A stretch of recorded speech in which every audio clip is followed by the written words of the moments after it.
പ്രതീക്ഷയോടെ പുഴയോരത്ത് നിൽക്കുന്ന ജോർജ് കുട്ടി. ദൃശ്യം 3യുടെ പുതിയ പോസ്റ്റർ എത്തി.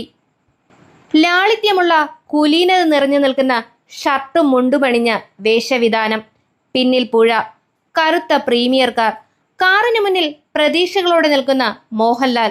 ഇത് ജോർജ് കുട്ടിയുടെ പുതിയ ലുക്ക്. മലയാളത്തിന്റെ ആദ്യ ഫാമിലി ത്രില്ലർ സിനിമയെന്ന് വിശേഷിപ്പിക്കാവുന്ന ദൃശ്യം സിനിമയുടെ 3ാം ഭാഗമായ ദൃശ്യം 3യുടെ പുറത്തുവിട്ട പുതിയ പോസ്റ്റർ.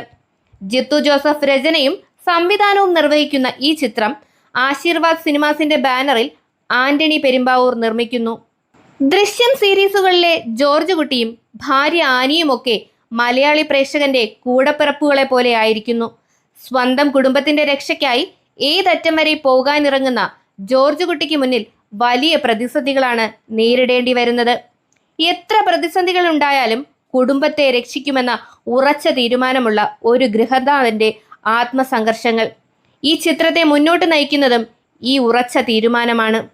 ദൃശ്യത്തിൽ നിന്നും ദൃശ്യം 3യിലെത്തുമ്പോൾ അതുവരെ ഉണ്ടാവുന്ന കാലയളവിന്റെ എല്ലാ മാറ്റങ്ങളും ഉൾക്കൊണ്ടുകൊണ്ടാണ് ജോർജ് കുട്ടിയെയും കുടുംബത്തെയും ജിത്തു ജോസഫ് പ്രേക്ഷകർക്ക് മുന്നിൽ എത്തിക്കുന്നത്.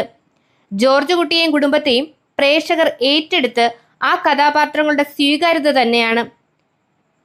ഏപ്രിൽ 2-ന് ദൃശ്യം 3 എത്തുന്നതുവരെയും പ്രേക്ഷകരുടെ നെഞ്ചെടുപ്പും വർദ്ധിച്ചുകൊണ്ടിരിക്കും. ആഗോളതലത്തിൽ തന്നെ സജീവ ശ്രദ്ധയാകർഷിച്ചിരുന്ന ഈ ചിത്രം ഏപ്രിൽ 2-ന് വേൾഡ് വൈഡായി പ്രേക്ഷകർക്ക് മുന്നിലെത്തും. പനോരമ സ്റ്റുഡിയോസും പെൻ സ്റ്റുഡിയോസും ചേർന്ന് ഈ ചിത്രത്തിന്റെ വേൾഡ് വൈഡ് തിയേറ്റർ റിലീസും ഡിജിറ്റൽ റിലീസും സ്വന്തമാക്കിയിട്ടുണ്ട്. അതിനപ്പുറത്തേക്കൊരു ലോകം ഞാൻ സ്വപ്നം പോലും കണ്ടിട്ടില്ല. ആ സ്വകാര്യതയിലേക്ക് ക്ഷണിക്കപ്പെടാതെ ഒരു അതിഥി വന്നു. ഞങ്ങളുടെ കുടുംബം ശിഥിലമാക്കാൻ കെൽപ്പുള്ളൊരു അതിഥി. ഞങ്ങളുടെ യാചനകളൊന്നും അവൻ ചെവിക്കൊണ്ടില്ല. എന്ത് ചെയ്യണമെന്നറിയാതെ നിന്ന വെപ്രാളത്തിൽ പറ്റിയ ചെറിയൊരു കൈ വന്നു. ഇനി ഒരിക്കലും തിരിച്ചു വരില്ല എന്ന ഉറപ്പോടെ എന്നേക്കുമായി ആ അതിഥിയെ ഞങ്ങൾ മടക്കി അയച്ചു.